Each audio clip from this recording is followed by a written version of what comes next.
तू मला विरंगून करू शकत नाही. तू किती तकविण्याचा प्रयत्न कर, तुला माझ्या भक्षस्थानी पाडेल. म्हणजे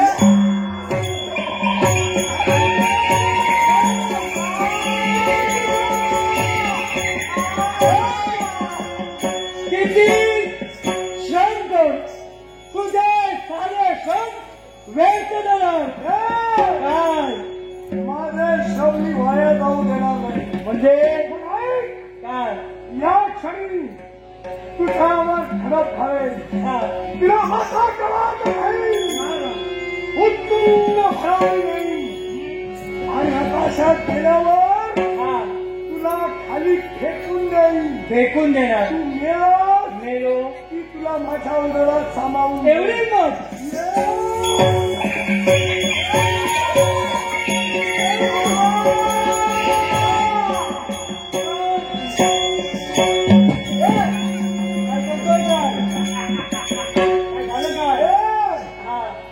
तुझा हात माझ्या मस्तकी येता भुकेचं सांत्वन झालं. सांत्वन झालं. मग दे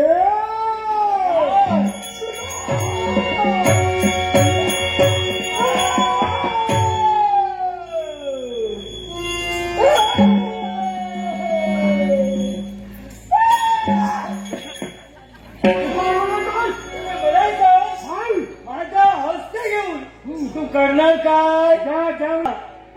त्यावेळी तुझा हात माझ्यावर केला ठेवेल आणि माझ्या हुकेचं सांत्वन करेन. फुकट गेलास तू, फुकट गेलास. आता माझ्या हस्तात काहीच नाहीये. म्हणजे माझं संपूर्ण शरीर हे जादूमय आहे. मग बरं झालं. काय कायम स्वरूपी माझ्या सोबत राहा. तुझ्या सोबत हो जमणार नाही. याला देखील करणे, कोणतं? कारण मला एका जागेवर स्थिरच नाही. अरे स्वर्ग मृत्यू पाठा त्रिभुवनात माझी घमंती. हा करतोस का? भूतकाळ भविष्यकाळ आणि वर्तुळात जाण्याची जाण देखील माझ्याने. एवढं करून करतोस का? काय म्हणजे काय? भल्या भल्यांना मार्ग दाखवितो, भल्या भल्यांना मार्गाला लावतो. थापाड्या थापा मारू नकोस. म्हणजे खोटा मारू नकोस. मी खोटं बोलतोय. तुला भूतकाळ भविष्याला वर्तमान समजतो, समजतो. पण माझ्या 3 अवस्थांची उत्तरात आहे. कोणत्या? मग मी मानते करून तुला सर्व समजतो. सांग मी कोण आहे? सापडत तुझं निरीक्षण केलं. हो एक पक्षी म्हणजे तुझ्या देहाला नाव काय?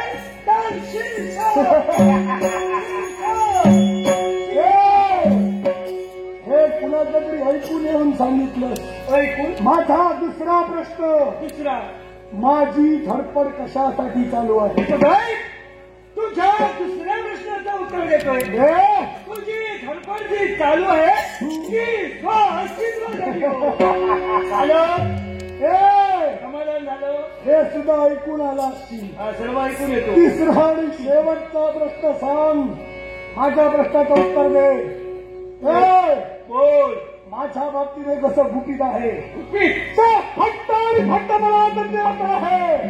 मग सांग, हे गुपित कोणतं? ते गुपित कोणतं असेल? सापडत तुझं निरीक्षण केलं. एक पक्षी म्हणजे शिरशाळे, पण शिराळा तू तुझ्या विचारात बदलू शकतो. आणि तो कोणता असेल? तू पशु म्हणजे विषार होऊ शकतो.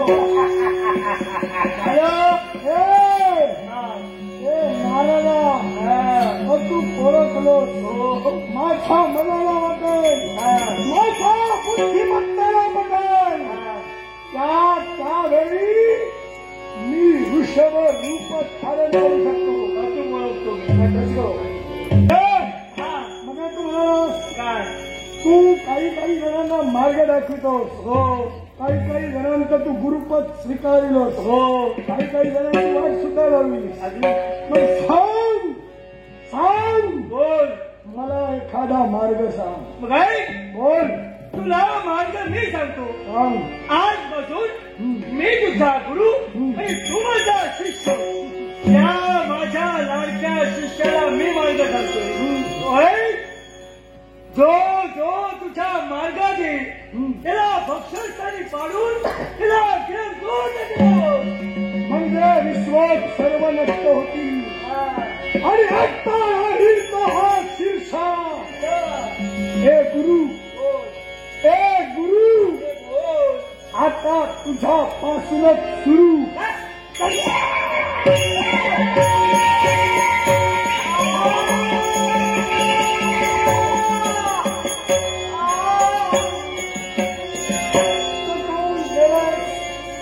पण तुला सोडणारा शीर्षा नव्हे.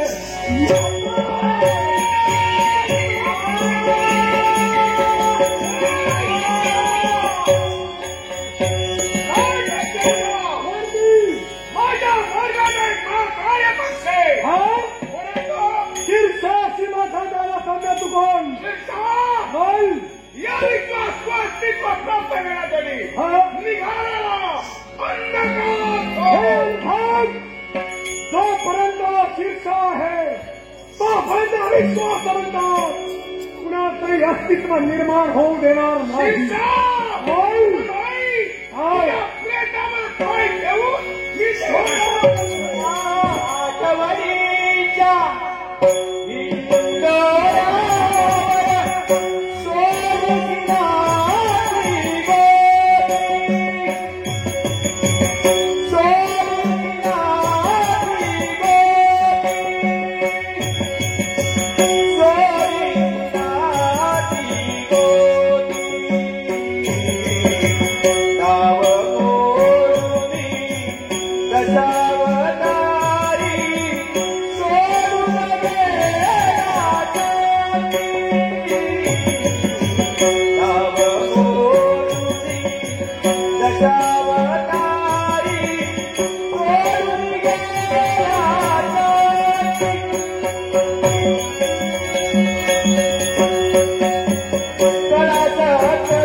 आणि ना तू मला मग युद्ध का बंद केलास?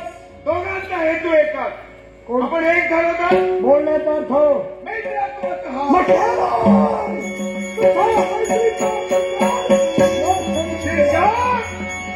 जगात जाती पहिले पण रक्ताच्या नात्यापेक्षा श्रेष्ठ आणि निस्वार्थ दिल्याचा मित्र प्रेम एकमेकावर विश्वास ठेवलाय.